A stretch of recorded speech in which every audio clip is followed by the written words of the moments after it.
Sinabi ng poong mahal, kasalanan ay talikdan, pagsuway ay pagsisihan,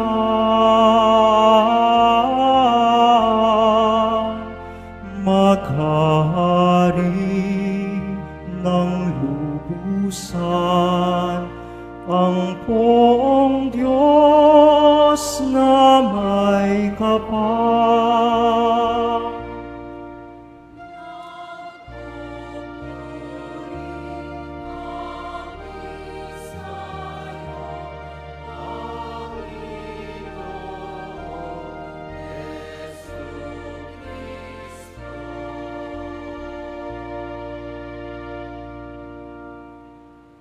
Sumainyo ang Panginoon. At sumaiyo rin. Ang mabuting balita ng Panginoon ayon kay San Marcos. Papuri sa iyo, Panginoon. Noong panahong iyon, lumapit ang isa sa mga eskriba kay Jesus at tinanong siya, "Alin pong utos ang pinakamahalaga?" Sumagot si Jesus, "Ito ang pinakamahalagang utos. Pakinggan mo, Israel, ang Panginoon na ating Diyos. Siya lamang ang Panginoon. Ibigin mo ang Panginoon mong Diyos ng buong puso, ng buong kaluluwa, ng buong pag-iisip at ng buong lakas. Ito naman ang pangalawa. Ibigin mo ang iyong kapwa gaya ng iyong sarili. Wala nang ibang utos na hihigit pa sa mga ito." "Tama po, Guro," wika ng eskriba. "Totoo ang sinasabi ninyo. Iisa ang Diyos at wala nang iba liban sa Kanya. At ang umiibig sa Kanya ng buong puso, buong pag-iisip at buong lakas, at ang umiibig sa kapwa gaya ng kanyang sarili ay higit na mahalaga kaysa magdala ng lahat ng handog na susunugin at iba pang mga hain." Nakita ni Jesus na matalino ang kanyang sagot, kaya't sinabi niya, "Malapit ka nang mapabilang sa mga pinaghaharian ng Diyos." At wala nang nangahas magtanong kay Jesus mula noon. Ang mabuting balita ng Panginoon. Pinupuri ka namin, Panginoong Hesukristo. Magsiupo muna tayong lahat. Magandang gabi po sa inyong lahat. Maaari niyo ba munang ngitian ang inyong mga katabi at ipaalala sa katabi, mahal ka ng Diyos.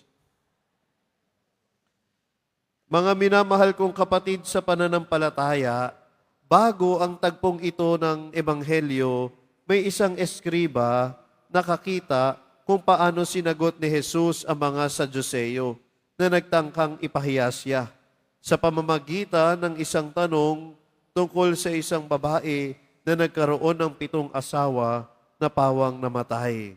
At dahil humanga ang eskriba sa karunungan ni Jesus, nagtanong siya. At nadinig natin ang tanong sa Ebanghelyo ngayon. Alin ang pinakamahalagang utos sa lahat? Alam po ninyo, sa panahon ni Jesus, may 2 hilig ang mga Hudyo tungkol sa batas ni Moises. Una, palawakin ito sa napakaraming tuntunin at regulasyon. Sa katunayan, just imagine, may 613 na utos sa Torah. Ikalawa, paliitin o ibuod ang lahat ng mga utos na ito sa isang maikling pangungusap o pahayag. Dito makikita ang kaibang karunungan ni Jesus. Simple, ngunit napakalalim ang kanyang sagot. Kinuha niya ang 2 talata mula sa batas mismo. Una, mula sa Deuteronomy, na bahagi ng panalangin ng mga Hudyo na tinatawag na Shema. "Dinggin mo, Israel, ang Panginoon mong Diyos ay iisang Panginoon. Ibigin mo ang Panginoon mong Diyos ng buong puso, buong kaluluwa, buong pag-iisip, at buong lakas." Pangalawa, mula sa Leviticus, "Ibigin mo ang iyong kapwa gaya ng iyong sarili." Sa pagsasama ng 2 utos na ito, ipinakita ni Jesus na ang tunay na relihiyon ay pag-ibig. Pag-ibig sa Diyos, pag-ibig sa kapwa. Hindi maaaring paghiwalayin ang dalawa. Kapag tunay nating minamahal ang Diyos, makikita iyon sa paraan ng pagmamahal natin sa ating kapwa. Bakit? Sapagkat ang bawat tao ay nilikha sa larawan ng Diyos. Kapag iginagalang natin ang ating kapwa, iginagalang natin ang Diyos na lumikha sa Kanya. Ang ating kapwa ay anak din ng Diyos Ama at tinubos din ang dugo ni Kristo. Kaya nga ang pagmamahal sa kapwa ay hindi lang damdamin. Ito ay kilos. Ito ang tinatawag na agape. Ang pag-ibig na handang magbigay, tumulong, magpatawad, maglingkod, kahit walang hinihintay na kapalit. Ipinakita ito ni Jesus sa talinhaga ng mabuting Samaritano, kung saan ipinakita niya kung sino talaga ang kapwa. Mga kapatid, una, kailangan nating mahalin ang Diyos ng buong puso. Ang pagmamahal sa Diyos ng buong puso, kaluluwa, isip at lakas ay nangangahulugan, inuuna natin ang Kanyang kalooban kaysa sa sarili nating kagustuhan. Hinahanap natin ang Kanyang gabay sa lahat ng ating ginagawa. Naglalaan tayo ng oras upang manalangin, sumamba at magpasalamat at humingi ng kapatawaran sa ating mga kasalanan. Ikalawa, nais ng Diyos na mahalin natin ang lahat ng tao. Makikita natin ang Diyos sa bawat kapwa natin. Kaya tayo ay tinatawag na tumulong, sumuporta, magpalakas ng loob, magpatawag, manalangin para sa iba. Kahit ano pa ang kanilang kulay, lahi, kasarian, edad, estado sa buhay, talino o pinagmulhan. Tandaan natin, hindi pwedeng paghiwalayin ang pagmamahal natin sa Diyos at sa kapwa. Ang pagmamahal natin sa Diyos ay nakikita sa pagmamahal natin sa kapwa. Ang pagmamahal natin sa kapwa ay bunga ng ating pagmamahal sa Diyos. Kaya nga, buhay na buhay ang ating pagmamahal sa Diyos sa pamamagitan ng ating pagmamahal sa ating kapwa. Mga minamahal kong kapatid, let us examine our lives. Paano natin mas higit na maipapakita ang ating pagmamahal sa Diyos at sa kapwa? Ang ating pagmamahal ay hindi dapat limitado sa salita lamang. Ito ay dapat makita sa ating gawa, sa ating pagsasabuhay ng katarungan, pagkakawang gawa at kabutihan.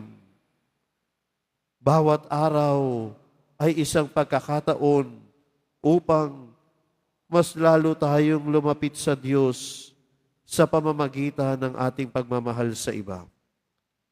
Saan tayo tinatawag na mahalin ang ating kapwa? Maaring sa ating pamilya, sa ating mga kaibigan, o kahit sa mga taong hindi natin kilala.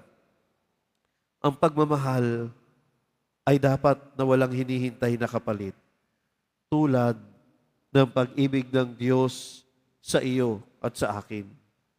Isang paalaala na ang buod ng ating pananampalataya ay pag-ibig.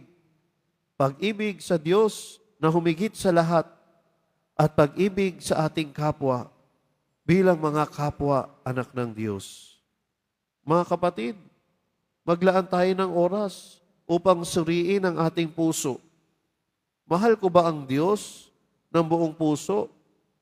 At nakikita ba sa aking buhay ang pag-ibig ko sa aking kapwa? Ang Diyos na ipinahayag sa atin ni Jesus ang dapat nating maging pinakadakilang pag-ibig. Naway ang ating pag-ibig sa Diyos ay umapaw. Ang ating pag-ibig sa Diyos ay magbunga. ng pag-ibig sa ating kapwa at manatili tayo sa pag-ibig ng Diyos upang ang pag-ibig na ito ang magtulak sa atin na mahalin ang ating kapwa. Ang pag-ibig natin sa Diyos ang magbibigay inspirasyon sa atin upang pakainin ang mga nagugutom, dalawin ang mga may sakit, painumin ang mga nauuhaw, at higit sa lahat, mahalin ang mga nangangailangan. Sa ganitong paraan, nagiging buhay at tunay sa ating pang-araw-araw na buhay ang pag-ibig ng Diyos sa atin. Upang nang sa lahat ng bagay, ang Diyos ay papurihan. Amen.